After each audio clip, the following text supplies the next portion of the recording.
বিসমিল্লাহির রহমানির রহিম। আব্দুল্লাহ ইবনে ইউসুফ রহমতুল্লাহ আলাইহি উম্মুল মুমিনিন আয়েশা রাদিয়াল্লাহু তাআলা আনহা থেকে বর্ণিত, তিনি বলেন, রাসূলুল্লাহ সাল্লাল্লাহু আলাইহি সাল্লাম অন্তিম রোগে আক্রান্ত অবস্থায় বললেন, আবু বকর রাদিয়াল্লাহু তাআলা আনহুকে বলো, সে যেন লোকদের নিয়ে সালাত আদায় করে। আয়েশা রাদিয়াল্লাহু তাআলা আনহা বলেন, আমি বললাম, আবু বকর রাদিয়াল্লাহু তাআলা আনহু যখন আপনার স্থানে দাঁড়াবেন তখন তার কান্নার দরুন লোকেরা তার কিছুই শুনতে পাবে না। কাজে ওমর রাদিয়াল্লাহু তাআলা আনহুকে লোকদের নিয়ে সালাত আদায়ের নির্দেশ দেন।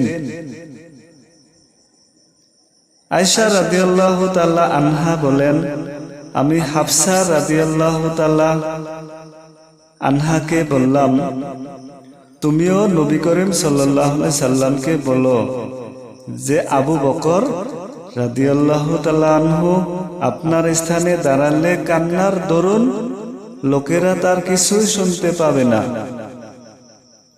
তাই ওমর রাদিয়াল্লাহু তাআলা আনহুকে লোকদের নিয়ে সালাত আদায়ের নির্দেশ দেন। হাফসা রাদিয়াল্লাহু তাআলা আনহাও তাই করলেন। তখন রাসূলুল্লাহ সাল্লাল্লাহু আলাইহি ওয়াসাল্লাম বললেন, থামো, তোমরা ইউসুফের আলাইহিস সালাম সাথী রমণীদেরই নিয়ে আয়। আবু বকর রাদিয়াল্লাহু তাআলা আনহুকে লোকদের নিয়ে সালাত আদায় করতে বলো। হাফসা রাদিয়াল্লাহু তাআলা আনহা তখন আয়েশা রাদিয়াল্লাহু তাআলা আনহাকে বললেন, আমি তোমার কাছ থেকে কখনো কল্যাণকর কিছু পাইনি। বিসমিল্লাহির রহমানির রহিম। আবু ইয়ামান রহমতুল্লাহ আলাইহি আসান ইবনে মালিক আনসারী রাদিয়াল্লাহু তাআলা আনহু, যিনি নবী করিম সাল্লাল্লাহু আলাইহি সাল্লামের অনুসারী খাতিম ও সাহাবী ছিলেন, তিনি বর্ণনা করেন যে নবী করিম সাল্লাল্লাহু আলাইহি সাল্লাম অন্তিম রোগে আক্রান্ত অবস্থায় আবু বকর রাদিয়াল্লাহু তাআলা আনহু সাহাবীগণকে নিয়ে সালাত আদায় করতেন। অবশেষে যখন তোমরা এবং লোকেরা সালাতের জন্য কাতারে দাঁড়ালো, তখন নবী করিম সাল্লাল্লাহু আলাইহি ওয়াসাল্লাম হুজরা শরীফের পর্দা উঠিয়ে আমাদের দিকে তাকালেন। তিনি দাঁড়িয়েছিলেন, তার চেহারা যেন কোরআনে কারিমের পৃষ্ঠা এর ন্যায় ঝলমল করছিল। তিনি মুস্কি হাসলেন।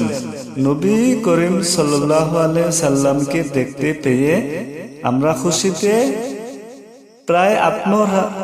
প্রায় আত্মহারা হয়ে গিয়েছিলাম এবং আবু বকর রাদিয়াল্লাহু তাআলা আনহু কাতারে দাঁড়ানোর জন্য পিছন দিকে সরে আসছিলেন। তিনি ভেবেছিলেন নবী করিম সাল্লাল্লাহু আলাইহি সাল্লাম হয়তো সালাতে আসবেন।